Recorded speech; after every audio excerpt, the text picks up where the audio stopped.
Hey babes, welcome to my year of Bronte where I read all seven. Oh no, I'm a little nervous. My name is Erin Bowles. I'm a writer, actor, comedian, podcaster. You can check out episodes of my podcast Required Reading on this channel, actually. Plug. This is part 3. Part 1 was Jane Eyre by Charlotte. Part 2 was Wuthering Heights, Emily's only novel. This time, we're finally getting to the other Bronte, Anne, with her second novel, The Tenant of Wildfell Hall, the novel Charlotte called, quote, an entire mistake. What's up with that girl?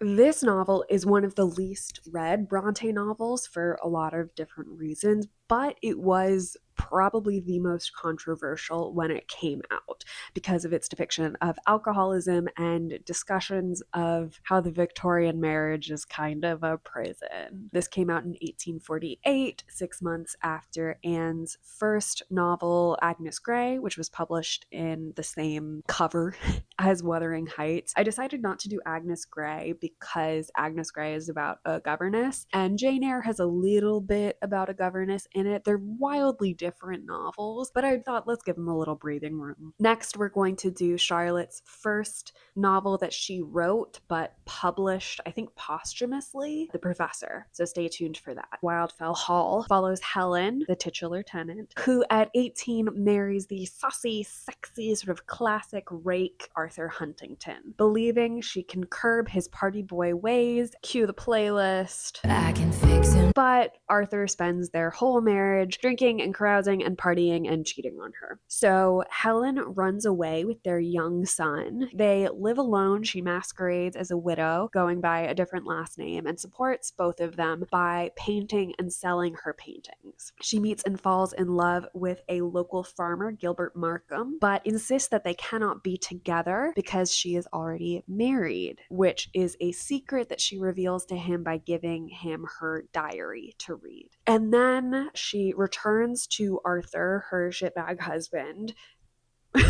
Whoa!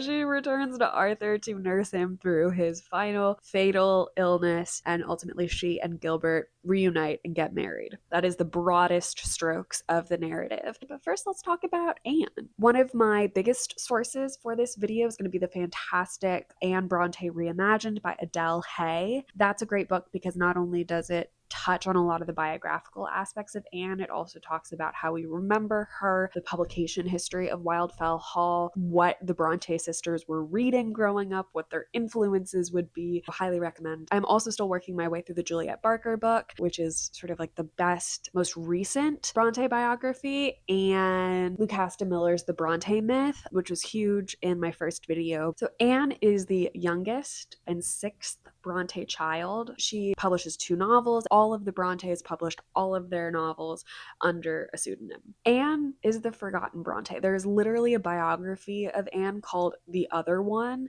which I would have read if I could have gotten my hands on a copy. I mean, there are entire books and studies that are about the Brontes and never even mention that there was a third sister. And when she is depicted, she's depicted as frail and religious. The religion part is true, that is fair, and quiet and withdrawn. Very little of that is true. I mean, frail, she had asthma, guys. Let's calm down a little bit. A big part of the construction of this myth is my number one enemy in life, Elizabeth Gaskell, who writes the first biography of Charlotte, which is largely inaccurate. In learning about that biography, I learned the term hagiography, which is a biography that combines elements of fiction in order to depict a really positive view of the subject. And then the other half of this that interacts so much with Elizabeth Gaskell's writing is that infamous biographical note at the beginning of Wuthering Heights and Agnes Grey when they're republished. I talk about those in my first 2 videos. I don't want to get into it too much,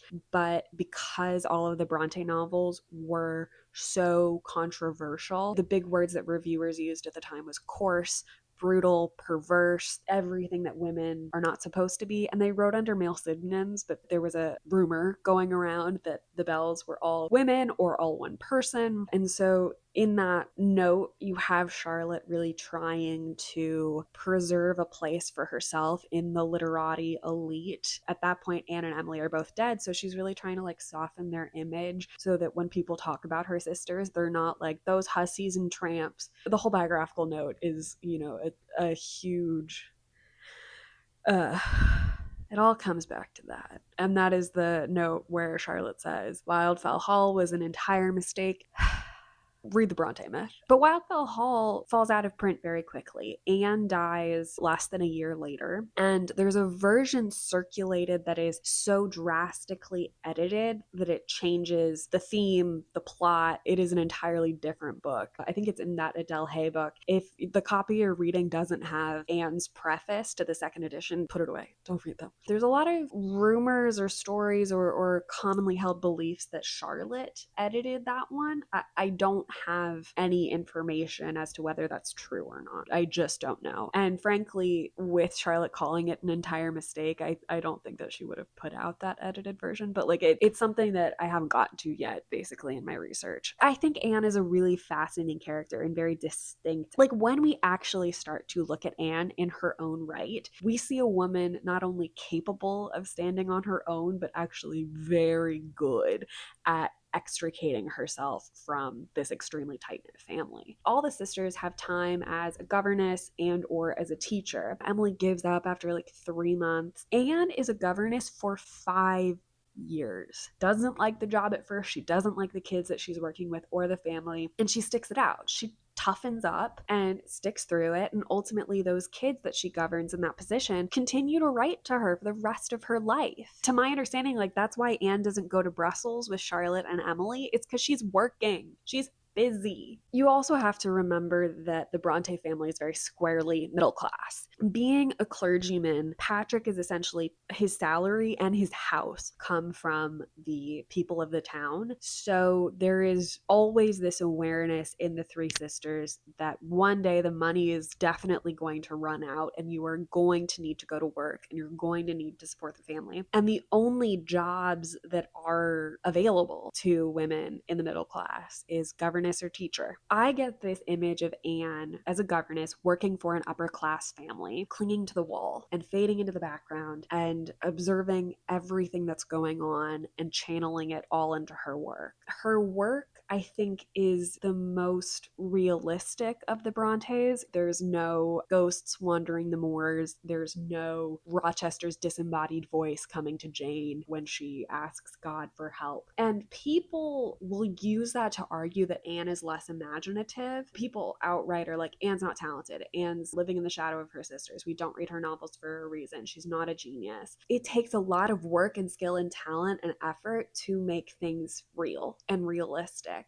Some people also argue that like Anne's language is more simple than Charlotte or Emily's. And like there are things that you can dislike in Anne. I like her. That's what I've come away from this. I like Anne. But she does have like run-on sentences and girl loves commas, and her work can be a little didactic and preachy if you go in with like an internal bias or a ready prejudice to dislike Anne.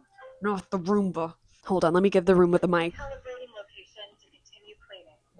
Okay, the Roomba's on pause. The Roomba really is my frenemy. A lot of people argue that Anne's work is just more readable. I don't know if that's necessarily true from like a 21st century perspective, but one of the things I learned from art school is simplicity is a challenge to create. It is an artistic achievement to be simple, approachable. Like she is quiet as a person, yeah, but she is constantly thinking. Like still waters run extremely deep. I am not a poetry person at all. I don't know that I'm going to read any of the Bronte poetry, but I'm so glad I read that Adele Hay book because Hay looks at Anne's poetry and depicts her as this like extremely reason-driven woman. She will use her writing to work out questions and dilemmas she has within herself. There's a poem that Hay renders most of it, where there's one voice arguing one point and another voice arguing another, and they go back and forth, and by the end, Anne as the writer has sort of come to a conclusion or a decision on her own. And now with this information, I think of Charlotte and Emily really being led by the heart, and I think Anne really leads with her head and her reasoning and waits things out and takes time to make a decision. There's this famous anecdote of Charlotte discovers Emily's poems and says we should print them. And in tellings of this, I might have even said this in video 1 or 2, in tellings of this, Anne sort of creeps in and is like, oh, I have poems too. Now I see that really differently, because this maybe was in the Hay book. Emily keeps her poems in a locked tin box. So what is Charlotte doing in there? Their mother dies when they're all pretty young. Anne is less than 2 years old. I think Anne has a kind of familial stability. Their aunt comes in really quickly after their mom dies to take care of the family. Anne has a stability and like continuity of care that can allow her to be a lot cooler. Cool as in like cucumber, not as in like sunglasses. So now I read it as Charlotte and Emily are very clearly like about to get into fisticuffs, and Anne maybe comes in. This is all my interpretation, but that Anne comes in and is like, hey guys, let's not fight. You know, I wrote some poems too. You know, maybe we should read those. Maybe we could, Charlotte's right. Maybe we could all publish together. Emily, take a deep breath. That's how I read it now. But with most things about the Brontes, we're never gonna fucking know. So I see Anne as this figure of perseverance. She is a governess twice. The first time lasts, I think, less than a year. And then she gets the second position, where she is there for 5 years. I mean, the family likes her enough that they hire Branwell. Ultimately, Branwell has an affair with the mom of the family, so they're no longer working there. But Anne is also the only Bronte family member who is buried elsewhere. She's buried at the sea. She goes to, I think it's Scarborough, on like a vacation with this family that she works for, and she's like, I love it. This girl has a pebble collection at the Bronte Museum. Those details are important to me. May Sinclair, Bronte scholar, actively describes Anne as not a genius, not good, nowhere comparable to Emily and Charlotte, and even she describes Anne as having, quote, an immense, terrifying audacity. It was greater than Charlotte's boldness or that of Emily's, because it was willed. It was deliberate, open-eyed, end quote. That really tells you something. Branwell dies of alcoholism and drug use 3 months to the day after Wildfell Hall comes out. That Elizabeth Gaskell biography is really hell-bent on creating this image of Charlotte as tragic and traumatized, and that's why she writes books that are so crazy. It's because her life was so sad. And I think Branwell is actually the really tragic figure here. Ultimately, the whole Bronte family really blames that woman that he has the affair with for his kind of downfall. At first I read that as like, oh, we're hating the women, classic. I don't actually read it that way now. That woman, her husband dies, and I think there's this assumption either in Branwell or the whole family that like, well, now she's free to marry Branwell, and she doesn't. She actually marries a lord, so like an even bigger step up in the class hierarchy. And people also assume that the antagonist of Wildfell Hall, the alcoholic husband, is copy pasted from Branwell. This is, I think, a trap that everyone in the Bronte studies falls into eventually. I certainly do it. We're assuming everything is 100% autobiographical. Of course, like the lives of writers and artists will inform what they create. I mean, I've written really autobiographical stuff, but ultimately, like basing a character on your brother whole cloth and using observations from real life to inform a character with the same kind of problem are very different things. And assuming that Agnes Grey or Jane Eyre are just copy pasted from life is an insult to these writers. They're able to imagine it and render it with incredible accuracy because they are talented. This is something, again, that like I keep coming up against in Bronte studies and in everything, is like, why are we assuming incompetence in these artists of any kind instead of intentionality? I really wanted to like Wuthering Heights going in, assuming that Emerald Fennell had like made all of these wild choices in order to convey something really specific and nuanced, and that was not the case. But nevertheless, so should we dive into the novel now? It's been a minute. 6 months after Agnes Grey is published, Wildfell Hall comes out. Not that Anne wrote it in 6 months, but rather like again, art school. One of the biggest lessons I learned is that if you ever show someone your work, if they like it, the next question will be, okay, what else do you have? So you better have a stacked portfolio. Wildfell Hall, it is such a hot seller that within a single month, they have to print a second edition. Y'all hated this novel, but you sure did buy it. This time with a second edition, and wants to take a minute to talk to the critics. And it's only 3 pages, and honestly, I want to read the whole thing to you. We learn so much about Anne and her character, or at least how she wants to depict herself as Acton Bell from these 3 pages. First, she acknowledges the success and the criticism, which she says, quote, "My judgment as well as my feelings assures me is more bitter than just. Y'all are haters, and I don't deserve it." This reminds me again of a point in the Lucasta Miller book where all of these women and artists in general have to have a certain degree of like extreme self-confidence and belief to say that what I made deserves to be seen. There's a time when Charlotte is young where she writes to her favorite poet and he says, "Don't try to write poetry because you're a girl." And she keeps going. That takes courage. Anne tells us why she wrote this book. Quote, "I wished to tell the truth, but it needs some courage to dive for it, especially as he that does so will be likely to incur more scorn than thanks." And then the sickest simile. "As in like manner, she who undertakes the cleansing of a careless bachelor's apartment will be liable to more abuse for the dust she raises than commendation for the clearance she effects." Very related to the text of the novel. Agnes Grey, quote, "was accused of extravagant overcoloring in those very parts that were carefully copied from life with a most scrupulous avoidance of all exaggeration. I maintain it is better to depict vice and vicious characters as they really are than as they would wish to appear.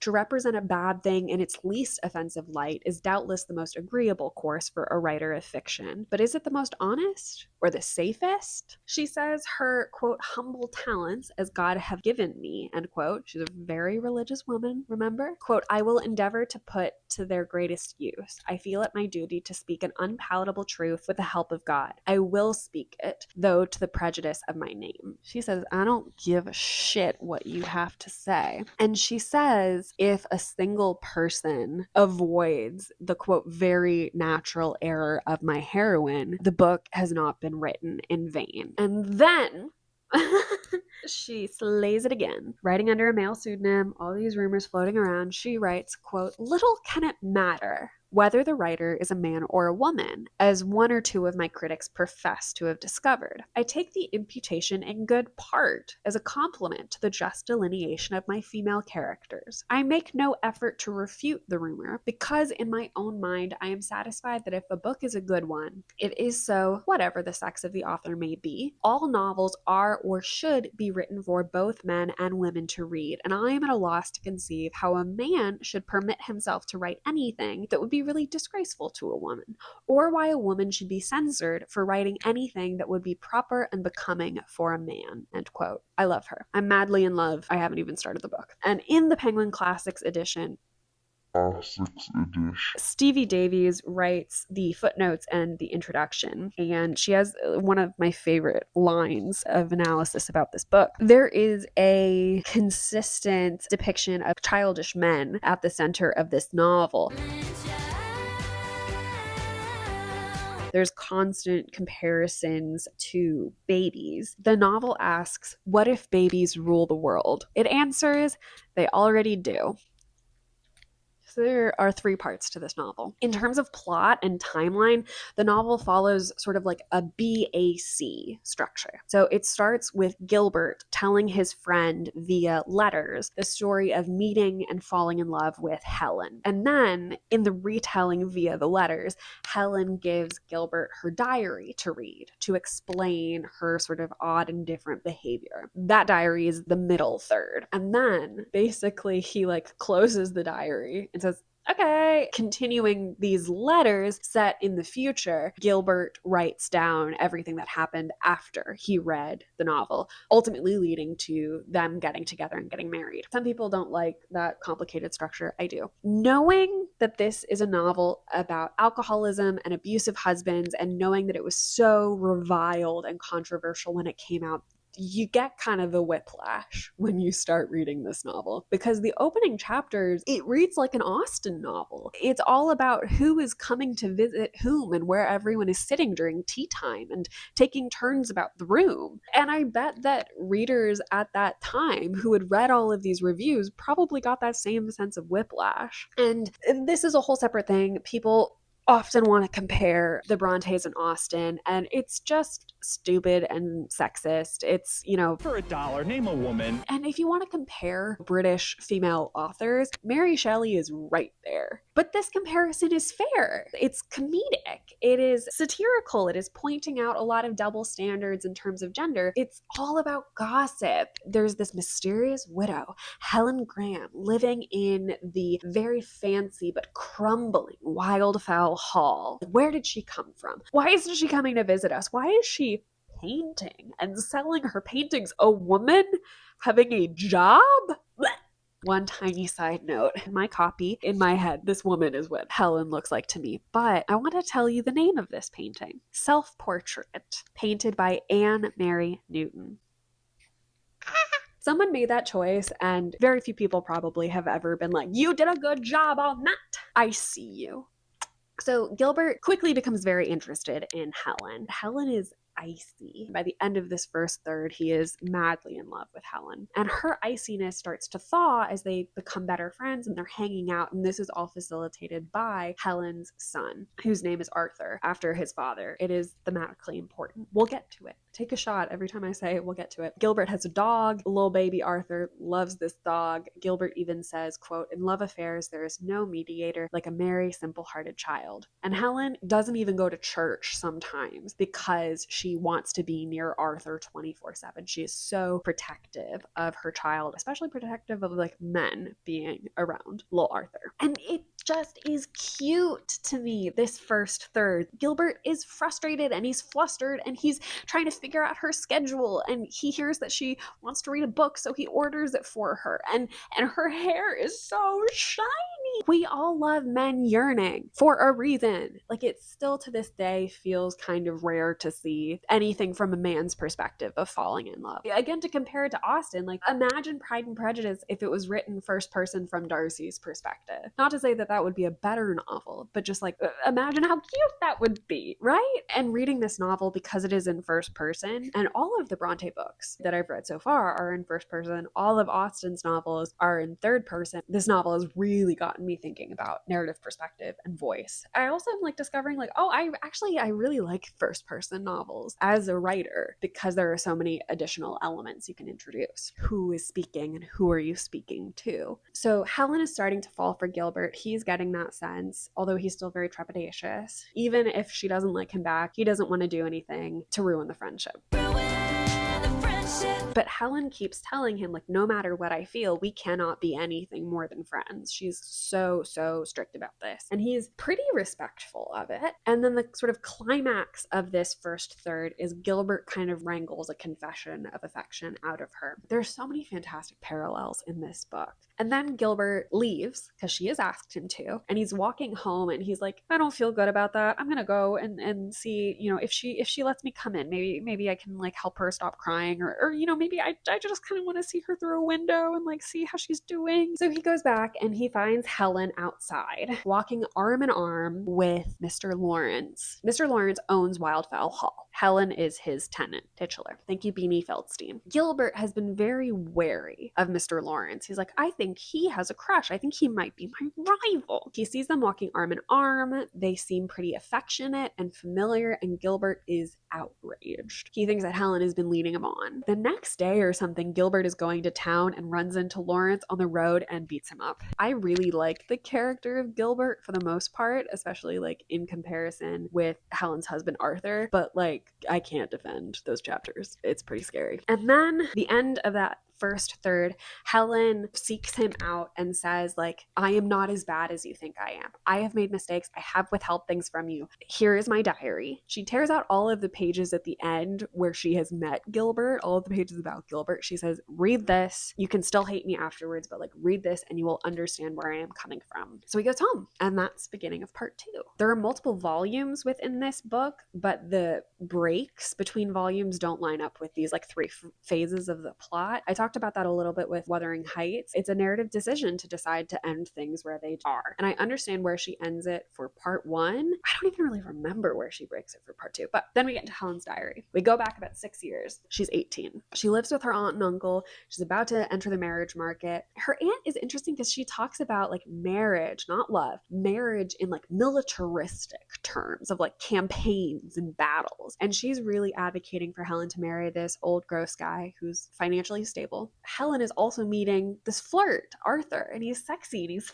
fun and he likes her. Helen knows like this is a flawed guy. This guy isn't serious enough. He's drinking too much. He's partying too much. But cue the playlist. I can fix him. No, really, I can. First off, she is 18. She is entitled to make dumb choices. She is 18. My understanding is like that was a common belief of like a wife's job is to be kind of the moral compass of the family. In the preface, Anne calls Helen marrying Arthur, quote, a very natural error. It's not Helen making a bad decision. It's that Helen has been given a bad slate of things to choose from. I'll get more into that later. And this is also the first time that we see Anne start to talk about religion. Anne is a very religious woman. She is a very radical woman in her religious beliefs. And she is radical not in the severity of her religion, but in its benevolence. And I think that's really cool. I'm really fascinated by religion, and we'll come back to it. We're still summarizing. At this time, Helen is already an artist, and she's showing off a bunch of drawings at one point to the people she's hanging out with. And Arthur turns one over and finds a portrait of him on the back. These scenes like reminded me of high school when like a guy would like a girl, so he would like steal her lunchbox during lunch and like hold it over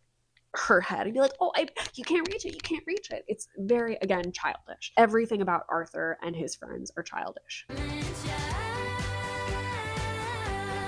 So he grabs them, he teases them, and when she eventually gets them back in this scene, she throws them in the fire and burns them because she's like so humiliated. And he kind of wrangles a non-admission of love out of her. And that scene is like, that's the end of the first volume, and it is oddly violent in again, a very intentional and purposeful way. He grabs her hands too tightly. When he kisses her in that scene, he squeezes her too hard, and she like can't breathe, and he refuses to let go. That final scene, her aunt like opens the door and sees him kissing her, and she says, why did you let him do that? And she said like, I don't know, and I didn't. And she has so many different feelings. It's a really, really powerful scene, and that's what Anne ends volume 1 on. So Helen goes into this, everyone is telling her don't get married to this guy, but she thinks I can fix him.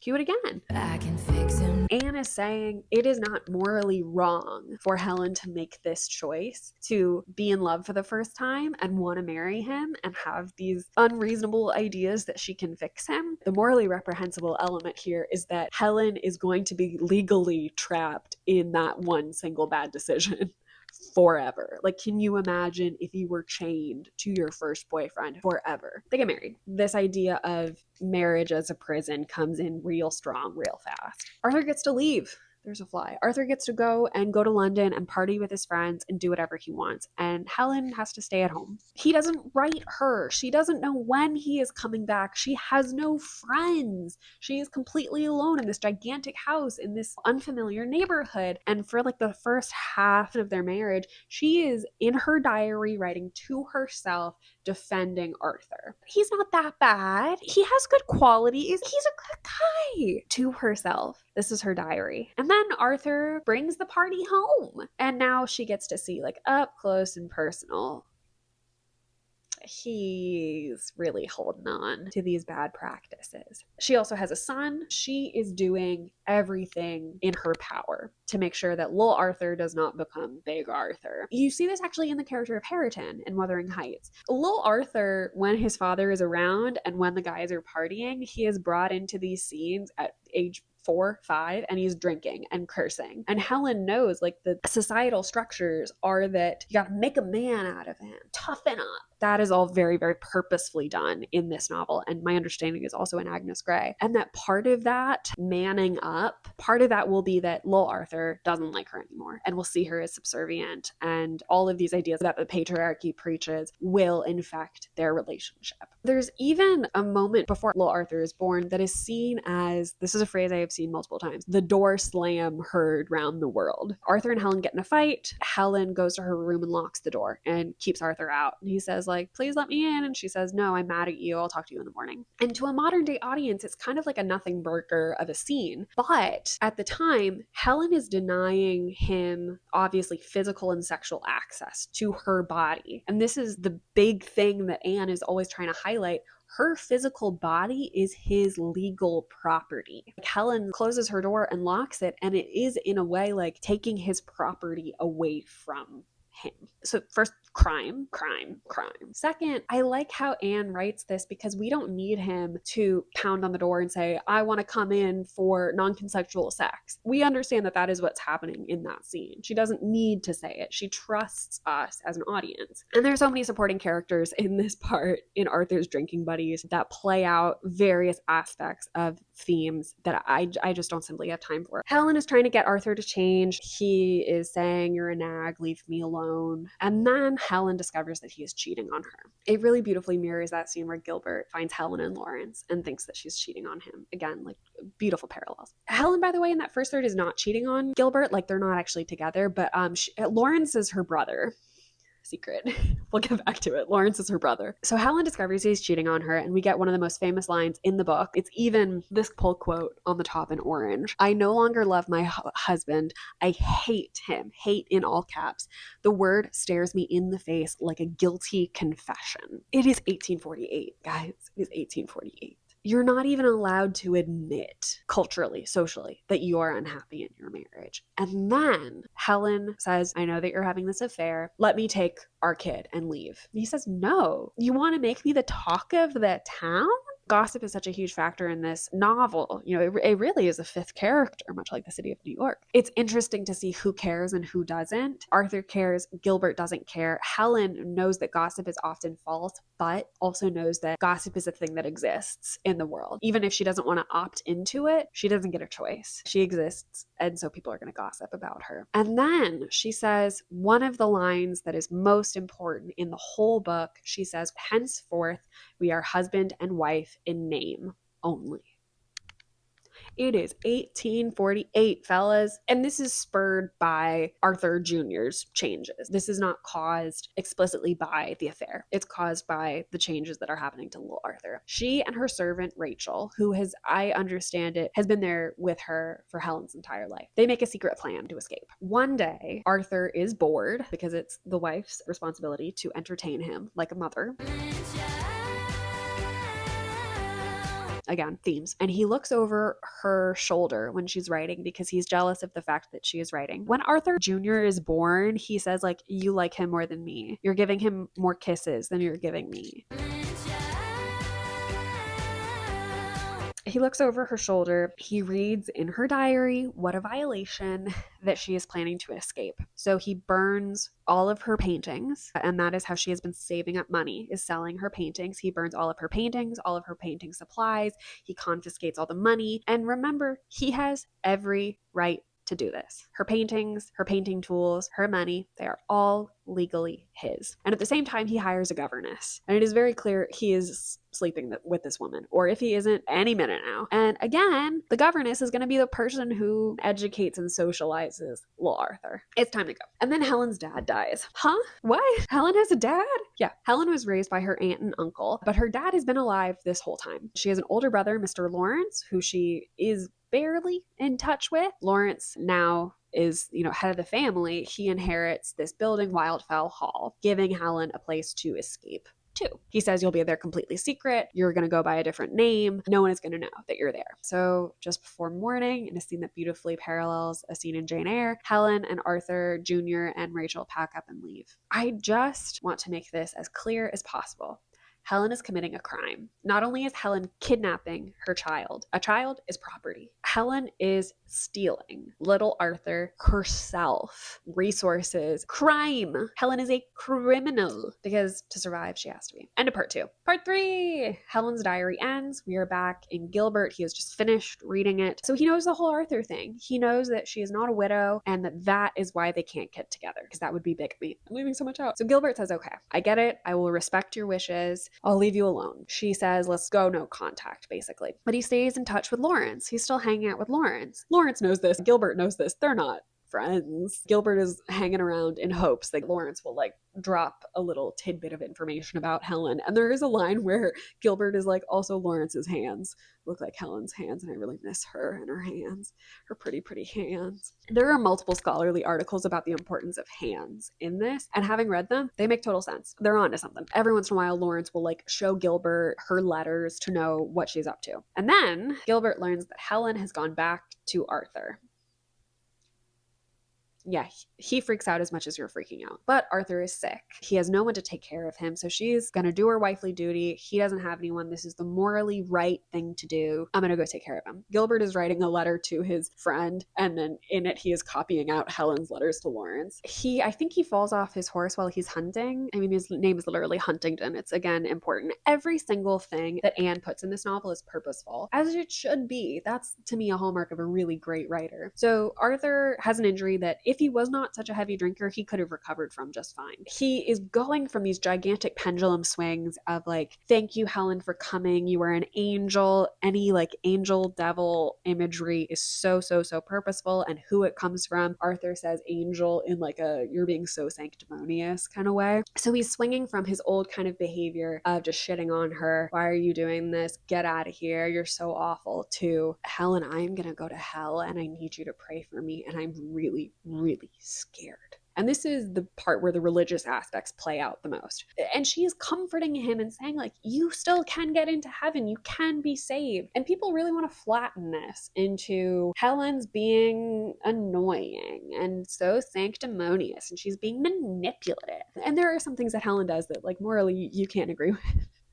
I think it's in the section that we learn that Helen has been giving little Arthur glasses of wine, which is normal culturally. But when she gives him wine, she puts a little tiny drop of poison, basically, to make him throw up. So he starts, it's Pavlovian. He doesn't even want to be interested in alcohol because he always gets sick. Kind of horrifying. And then I did some research. That was a practice that was being advocated for. There was sort of a burgeoning temperance movement at the time. So this was not a method that Anne came up with. But also Helen refuses to let him see little Arthur until he signs a document basically saying I won't try to get custody. And people see that as terrible and oh, she's grabbing his arm a little too hard. Here's the thing. I wanted phantom thread. I want you flat on your back, helpless, tender, open, with only me to help.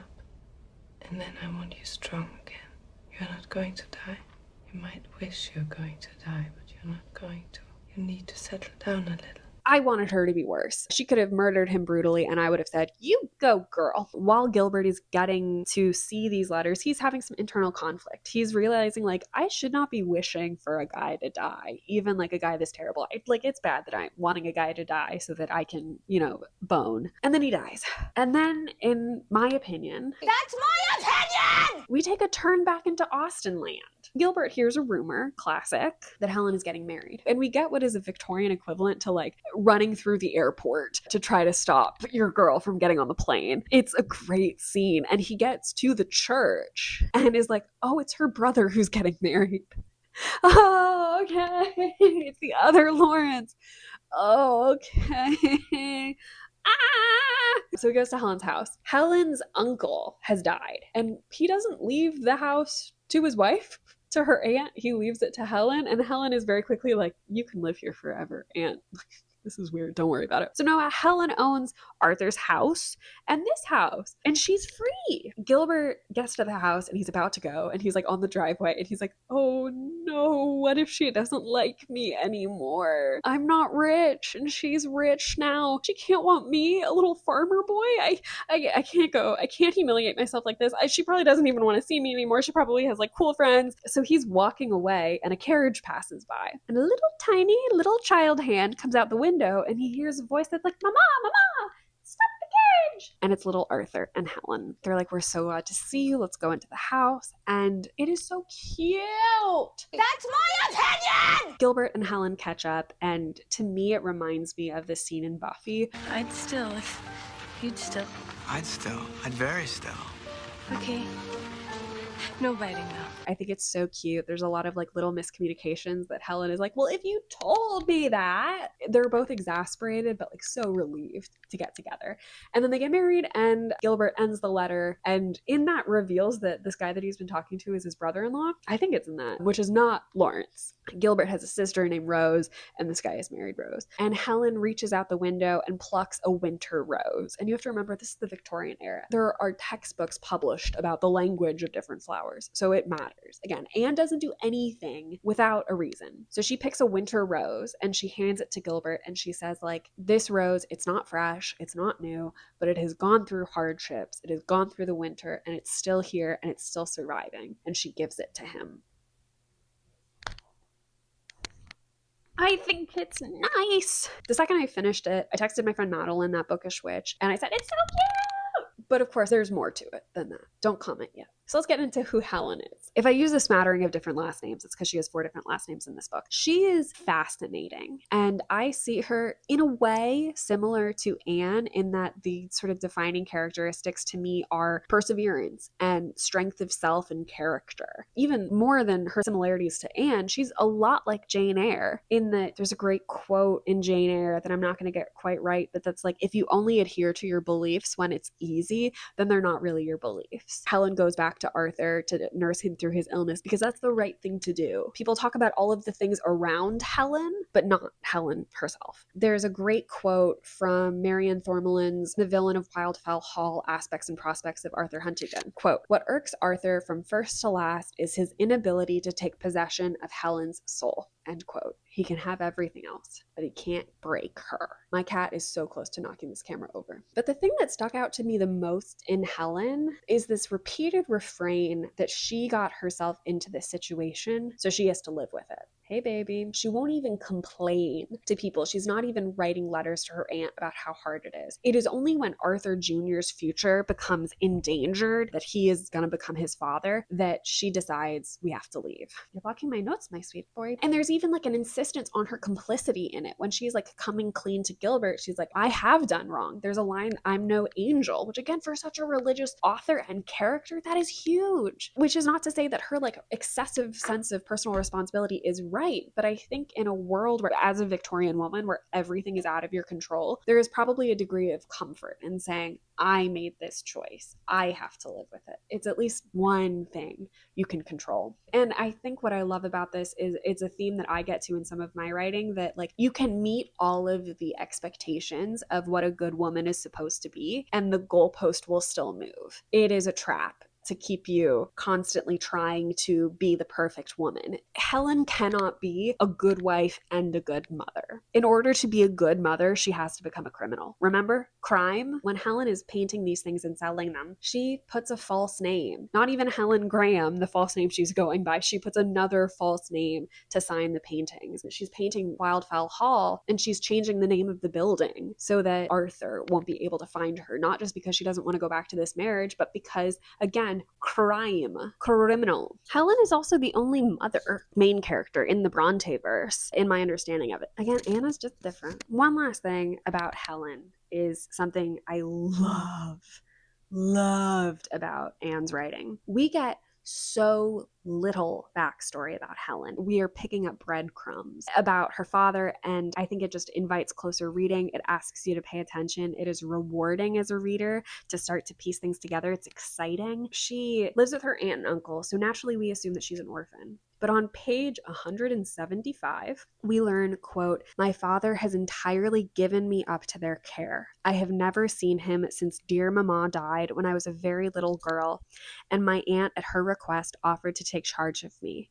I don't think he cares enough about me," end quote. A huge but elegant lore drop, because again, Helen is writing to herself. And what a fascinating, like, your father just gave you up and does not care about you. What an incredible piece of information and insight into Helen's character that makes her relationship with Arthur make a little more sense. Like, if you are a child starved of affection, or at least that is a fundamental rejection in your psyche, then someone, including a guy, being fawning over you and loving you and wanting you, of course that's going to do crazy things to you. Page 211, she says she has a brother. We didn't know that. Page 267, again about 50 pages later, she writes, quote, "My unfortunate father, who is very ill, and my brother, who is very unhappy in consequence of both the illness and the cause," end quote. What could that mean? And then the next page, the next diary entry, which is like 4 months later, she writes, quote, "My poor father died last week, and Arthur, quote, feared the circumstances," meaning this death would mar his comfort. And he says, "Why would you sigh and groan, and I be made uncomfortable, because an old man, a perfect stranger to us both, has thought proper to drink himself to death," end quote. Her dad is an alcoholic? And now we understand little Arthur has a history of alcoholism on both sides of his family tree, which makes Helen's panic make all the more sense. And then Helen, again in this means of like trying to kind of defend Arthur to herself, she writes, quote, "What was my father to me? I had never seen him but once since I was a baby, and I knew he never cared a stiver about me, and my brother too was little better than a stranger," end quote. There's such a beautiful line when she is still trying to like make the marriage work, and it's really early on, and Arthur is being so frivolous. She writes, quote, "I don't much mind it now, but if it always be so, what shall I do with the serious part of myself?" I'm going to tear up. And then a few pages later, she says, quote, "He may drink himself dead, but it is not my fault." But societally, it is seen as her fault. So let's get into our boys, Arthur and Gilbert. These two are meant to be compared. And I have complicated feelings about the end, even though I read it and was like, it's so cute. I think it is a hopeful ending between Jane Eyre and Wuthering Heights, and this, I think it is so contrary to our understanding of the Bronte sisters, but I think every single one of them writes about hope. All of these novels end on a hopeful note. Even Wuthering Heights is like that next generation is gonna be different, is gonna change, is gonna be able to talk about their feelings. At the end, Helen has property, has money, has class, has control over herself, but when she marries Gilbert, legally, all of that becomes his. Unless there's like essentially a prenup, all of that becomes his. So that's when I start to really feel kind of uncomfortable. Anne also has spent so much of the novel building up how bad marriage is, but she's also spent the whole novel setting up Gilbert as a person who can see the double standards, who can see the injustices, who can see that these things are wrong. His sister, in a great little scene, like complains about how she has to set out tea for Gilbert. Talking to her mom, she's like, "You'll tell me not to put too many spices in the pudding because Gilbert doesn't like it." "I like it. I like the spices in the pudding." So he's able to see those differences, and I think Arthur can see the systemic injustices, but to Arthur it's like, well, they work for me. He's literally jealous of their baby. Even in his letters, he is posing questions to his friend and brother-in-law about gender politics, and is this right? He admits he's wrong sometimes. Learning you were wrong. Their mother is so tradwife. He says, if Rose didn't tell me that she doesn't like this situation and that this situation is wrong, and you all work to hide that truth from me, then like, how could I know? And how could I change? And how could I be better? But again, like when he beats up Lawrence, it's like, you can't undo how kind of frightening those scenes are. And even in it, he is telling himself like, well, like Lawrence made me mad. It's kind of not my fault. And you know whose fault it is? It's actually the whip that I beat him with. But I also need to do some soul searching on like why I am so desperate to have Gilbert be the good guy. Sort of, I talked about this in the Wuthering Heights video about how much I was like, Nellie is a good person and why I need that to be true. And I think a big part of it is that like I want Helen to be happy. You have been there with her and you have seen what she has gone through, and Gilbert makes her happy. Even Gilbert really early on, his mom is telling him like the job of a wife is to make him happy. And he says he would rather make his wife, quote, happy and comfortable than in being made so by her, end quote. I'd rather make my wife happy than have her try to make me happy. Are we supposed to think this is a happy ending? Because Jane Eyre ends, and it's Jane definitely sees it as a happy ending. I think Charlotte sees it as a happy ending. From a reader in the 21st century, horrifying. Jane is gonna get murdered by Rochester. It's like only a matter of time. But when Charlotte sets up that reunion between Jane and Rochester, she even tells us like they are now meeting as equals. So everything's gonna be okay. Gilbert and Helen, when they get married, do not meet each other as equals. Helen is superior to him in almost every way. So a lot of feminist scholars argue that this ending kind of neuters the rest of the text because we just spent 400 pages hearing about how bad marriage is, and yet the solution is marriage. And I get that. I think it's also that kind of trap of like, what would a better ending be? This novel was already like so reviled in its time. Like I did a video about classic Hollywood, and I talk about Design for Living, which is one of my favorite movies of all time. The plot of that movie is essentially throuple, good. Two best friends fall in love with the same girl, and they say like, we'll just both date her, which is so awesome and so progressive, but the guys aren't gay for each other. It is still a movie made in the 30s, right? And I also think like, I only saw this in one, maybe it's in Stevie Davies' intro to this, some line that was like, Anne really, really wanted to be a mother. I haven't seen that anywhere else. But I think there's certainly like probably at least Charlotte, and because Charlotte eventually gets married, and Anne probably like they probably wanted to fall in love. I get it. I'm in love. Oh, my picture of my boyfriend isn't in the shot. There are people out there who still want to like read a guy as vile as Heathcliff as like a heartthrob. So I think it's like it's kind of okay to be like Gilbert, good guy, you know? All things considered. And imagine how different people would read Wuthering Heights and Heathcliff if it had been Heathcliff writing it instead of Nellie telling it. Let's talk about themes. I was taught that a theme is a sentence, not a word. It's an argument. These are the big ones. Change is possible. It's hope. We need to take alcoholism seriously. Marriage is a trap that sometimes can only be escaped through legal or social crime. Patriarchy starts at home, and everyone can be saved. That last one is really the religious one, and I think I've covered the first few about alcoholism, about hope. The thing that I'm skipping over is that there is one of her besties has a really abusive husband, one of Arthur's drinking buddies, and then at one point he's like, oh, I don't want to be this guy anymore. And he changes. And he and the bestie really love each other by the end of the text. There's another guy who's trying to get sober. Change is possible. You're not doomed to this. And that fully ties in to the religious argument we'll get to. But let's talk about patriarchy starts at home. The phrase boys will be boys is still popular. This is like the step before that. Agnes Grey is so concerned with how do we educate and raise boys and girls, and boys versus girls, the differences there. Helen's main motivation is making sure we don't get another Arthur Sr. Even in the first third, there's a local vicar who is really trying to save Helen's soul, and Helen at one point is like, get out of my house. Thank you. And there's a particular scene where they're at Gilbert's house where Helen is like, no, don't give my son alcohol. And the vicar is like, God gave us wine. So if you're not drinking wine, you're kind of turning your nose up at God.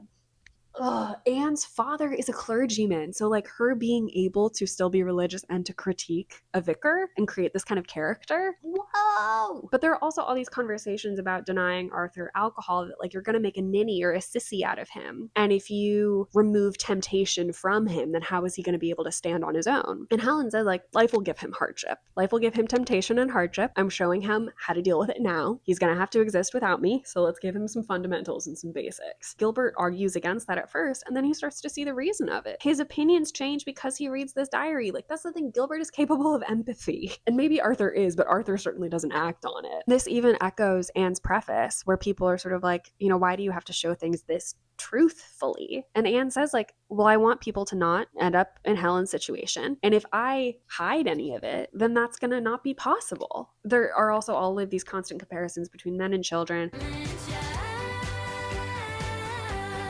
because men are allowed to be Peter Pan and women aren't. Babies rule the world. Carol A. Senf writes that this younger generation of Gilbert's brother-in-law, of Gilbert's brother, and even that friend who changes, like, they are all treating their wives with kindness and respect, or even just the women in their lives and their communities. So change is happening. We just have to decide to do it.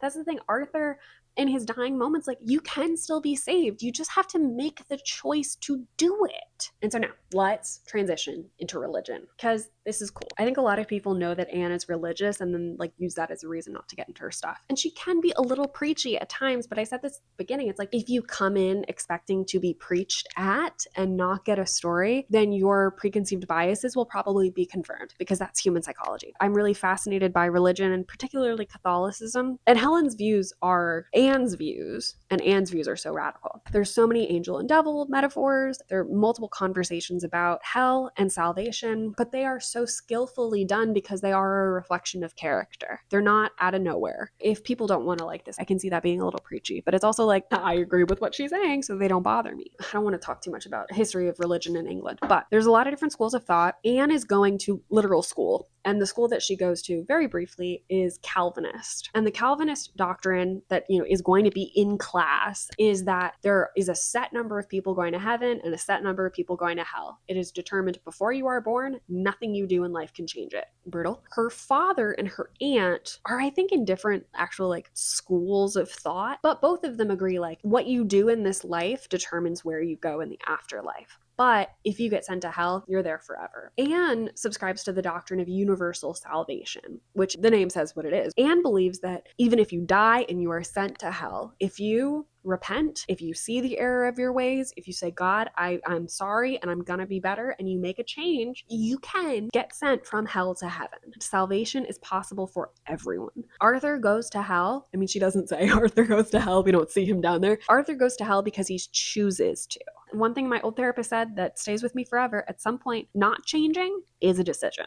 I'm not a religious person, but a God that loves, a God that no matter what wants you to be with him, wants good things for you, I can get behind that. I definitely can get behind that. This is even more niche than Anne Bronte. There's oh, where is it? You can still hear me even though I'm not over there. So there is a religious medieval English woman. Her name is Julian of Norwich, and she writes a book called Revelations of Divine Love. I don't know that this would have even been available to Anne, but there are a lot of similarities there of like, God is a figure of love and he wants you to be happy. And in all of this religious talk, and Arthur often like calls her an angel in a way that like is like, stop it, Helen, I'm mad at you. It's derisive. So much in this, I kept thinking of the song Always an Angel, Never God about Helen. So this really is a playlist. And now for everyone's guilty pleasure, we're gonna compare the sisters. We are not trying to decide who is best. It is just an interesting exercise that asks us to examine the work even closer and see where those similarities are. I mean, these women literally wrote at the same table and were tossing ideas back and forth and had similar life experiences. Like, I just think it's neat.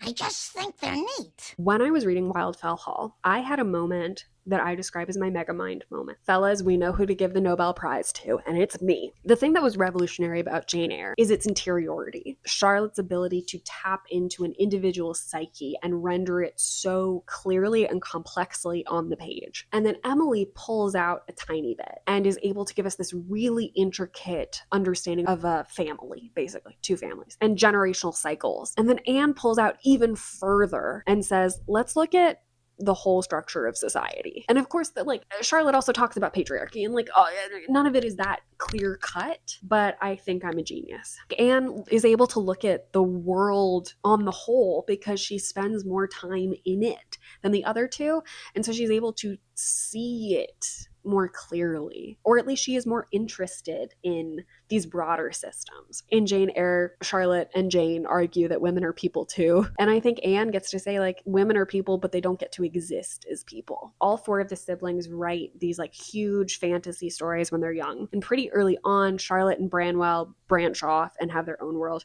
and Anne and Emily branch off and have their own world. So it's really, really cool to see when similarities pop up between any of them, but especially between Emily and Anne. So here we go. First off, Wuthering Heights, Wildfell Hall, WH. What the hell? I love it. And then in Wuthering Heights, you have all of these H characters. Hindley, Heathcliff, Hareton, the two Cathys, and Edgar Linton and Linton Heathcliff. And those are thematically important. They're meant to talk about cycles and patterns and generations and how difficult it is to sometimes extricate yourself from the identity of family. And then Wildfell Hall, you've got Helen, Arthur Huntington, Hattersley, Hargrave. I know I'm forgetting some. But then there's this character Hattersley, Ralph Hattersley, who's the guy who says, oh, I fucked up and I want to change, with her bestie, Millicent. Maybe I'm wrong about this, but I think when he starts to change, Anne stops referring to him as Hattersley, his last name, as much, and starts referring to him more by his first name, Ralph. Different letter. And of course, there's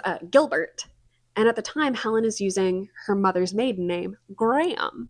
Jeez, anybody? It's not a perfect theory, but I just think they're neat. so we didn't even talk about this. That friend, Millicent, has a daughter, and she names the daughter Helen. And I think Lil Arthur and Lil Helen get together in the end. I think they get married. That ties into this thing in Wuthering Heights and about generations, and that in order to break the cycles of man babyhood, you have to really, really be conscious and careful about how you raise a kid. That's the thing in Agnes Grey. I think that's a thing in Anne's real life of like parenting really makes or breaks the world. And something else is that Wildfell Hall and Wuthering Heights both use these frame narratives to tell their story. There's Lockwood and Nellie, Lockwood talking to us and then Nellie talking to Lockwood, and then we've got Gilbert talking to his friend, and then Helen talking to herself. Jane Eyre is also written in the first person, but I don't know who she's talking to. You know, there's reader, I married him, but there's no like, and then I wrote a book, and then I got the book published. But I want to talk about a really big, interesting scene in the diary section that I just haven't figured out how to incorporate. So there's an article by Lisa Surridge called Dogs' Bodies, Women's Bodies, Wives as Pets in Mid-19th Century Narratives of Domestic Violence, where she argues Victorian authors, such as Anne and Emily, approach, quote, wife battery via the deflection of marital violence from the body of the woman onto the body of a domestic animal, often a dog. The wounding of an animal suggests the presence of abuse in the marriage, end quote. Remember, think about how like what we do see on the page was so unacceptable at the time. But it's this idea of like, if a husband can beat a dog, it's not a stretch to imagine he can beat his wife. There is this one scene where Arthur is talking to their dog and he's like, come over here, dog. The dog won't do it. The dog is clinging to Helen. And so he throws a book at the dog. And Helen says, perhaps the book was intended for me. And Arthur responds, no, but I see you've got a taste of it, he said, looking at my hand that had also been struck and was rather severely grazed. The dog is also a spaniel. Again, from that article, quote, spaniels have traditionally been associated with the feminine qualities of gentleness, submission, subservience, and with a willingness to be beaten. This scene and literary device is depicting while not depicting also made me start to question Helen as a narrator, which is again like a thing I like about first person writing. There's an extra layer of complexity in it. I always question Gilbert because he's a man and he's writing to someone, so there's a way that he wants to be depicted. Helen is writing to herself, but she can still withhold information. Like even in my own journal, there are things I don't write down, either because I assume I will naturally remember them or because I don't want to talk about them. I'm ashamed. I want to forget it. Perhaps this is kind of even similar to how we edit ourselves on social media. That's a new thought I'm having. We can do a similar thing within the privacy of our own pages. And there's also so much discussion in this book about privacy. Obviously, we have Helen's diary is private, but there are also really broad conversations about the men belong to the public sphere and the women belong to the private sphere, which is domesticity in the home. But there's also abuse that happens in closed doors and marriages that can seem healthy at a dinner party and then they go home and they're brutal. But when Helen and Gilbert have that conversation at the end of the first third, Helen gives him her diary. That is such a demonstration of trust. Helen is grown. Helen has been through this bad marriage. This is a huge act of confidence in Gilbert. Helen is a grown woman. I trust her decision making. Frankly, at this point, she knows better than a lot of us. I think this is a great book. However, in all of the JSTOR, shout out JSTOR, love you, research I've done, people criticize this book in a way that I have not seen people criticize Wuthering Heights and Jane Eyre. It's almost like there's this assumption of like, well, those are classics, but this one we can kind of, this one's bad. And Charlotte's biographical note certainly didn't help. But Adele Hay says this, and I think it's really important. We're not a Charlotte hate page. We are not anti-Charlotte. Charlotte is a complex human being with a lot of different things going on. There are things that people can criticize about this book that make sense to me from a taste standpoint. Again, like sometimes she's a little too descriptive, a little didactic, sometimes run-on sentences, commas, all true, but also purposeful. I can also see people taking issue with how little backstory we get about Helen, but again, that doesn't mean it is incompetence. It can also be artistic choice. Like, I'm a writer. I have had notes on multiple projects of this character needs more backstory. And on some of them, those notes have been 100% correct. On others, people have said that, and I've said, like, the lack of backstory is purposeful. It is a choice. It is because it is supposed to say something thematically about this character. It is supposed to say something about this character trying to obliterate their backstory and their past selves. One last thing. Anne titles her chapters, and it's helpful from a reference standpoint to be like, wait a minute, what's going on here? Which chapter is this? But it's also just like another thing to analyze and examine. Like when Arthur reads Helen's diary and burns it, the chapter isn't called something like the betrayal, the fire, the discovery. It's called a misadventure. She's saying something here. I like this novel. The end. In about a month, we're going to do The Professor by Charlotte Bronte. I'm deciding to do that one because it's early in her journey as a writer, but also because, in the same way as Jane Eyre and Agnes Grey, her last published novel, Viet, also deals with a professor. People believe that this is inspired by her relationship with Constantine Hager. They both deal with woman in love with professor, married man, but in radically different ways. But I wanted to give them a little bit of a distance. We should say that's the end. Women could only take out credit cards in their own name like 50 years ago. Okay, guys? Thank you for being here. I posted a video essay about classic Hollywood that I really loved. I'm having so much fun making these. You can find me everywhere at Erin R. Bowles. You can listen to my podcast. Goodbye.